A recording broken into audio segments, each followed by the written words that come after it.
Баршаңызға сәлем, менің каналыма қош келдіңіздер.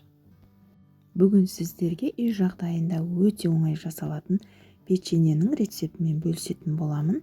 Видеоны соңына дейін қараңыздар, ал ендеше бастайық. Алдымен ыдысымызға 2 жұмыртқамызды саламыз, одан соң венчиктің көмегімен жақсылап біркелкі болғанша араластырып алыңыздар.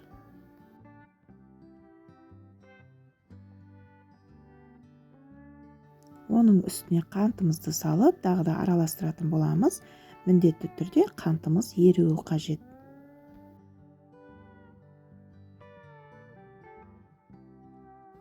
Осы кезде қалауыңызша ванилин қоссаңыз болады. Мен осындай аз ғана ванилин қостым.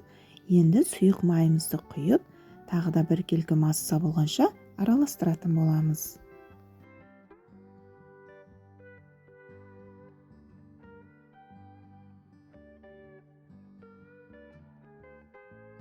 Енді сұйық массамыздың үстіне ұнымызды елеп салатын боламыз. Осы кезде мен қамыр қопсытқышынан 1 шай қасық қосып, осылай ұнымызды електен өткеріп алдым.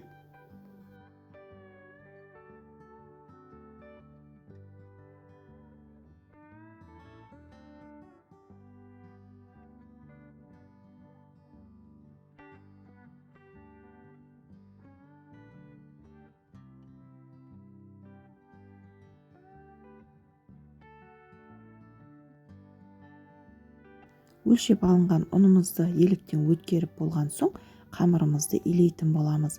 Қамырымыз өте жұмсақ, осындай қолға жабысып тұратын қамыр болып шығады.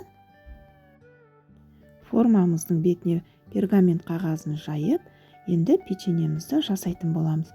Осындай сопақша қылып жасап, үстіне вилкамен басыңыздар, сонда печеньеміз өте әдемі болып шығады. Барлығын жасап болған соң, 180 градуста печеньеміз қызарғанша пісіріп алыңыздар. Мінекей печеньеміз әдемі болып пісіп шықты. Енді ерітілген шоколадымызға осылай басып алыңыздар. Одан соң формамызға қайтадан қойып, тоңазытқышқа немесе салқын жерге салқындатып алуымыз қажет. Сонда шоколадтарымыз қатып әдемі болып шығады. Мінекей аз уақыт ішінде үй жағдайында осылай печеньеміз дайын болды. Міндетті түрде осы рецептпен жасап көріңіздер. Егер де осы рецептпен жасап көрсеңіздер, комментарий бөлімінде бөлісіп кетуді ұмытпаңыздар. Видеоны соңына дейін қараған болсаңыздар, назарларыңызға рахмет.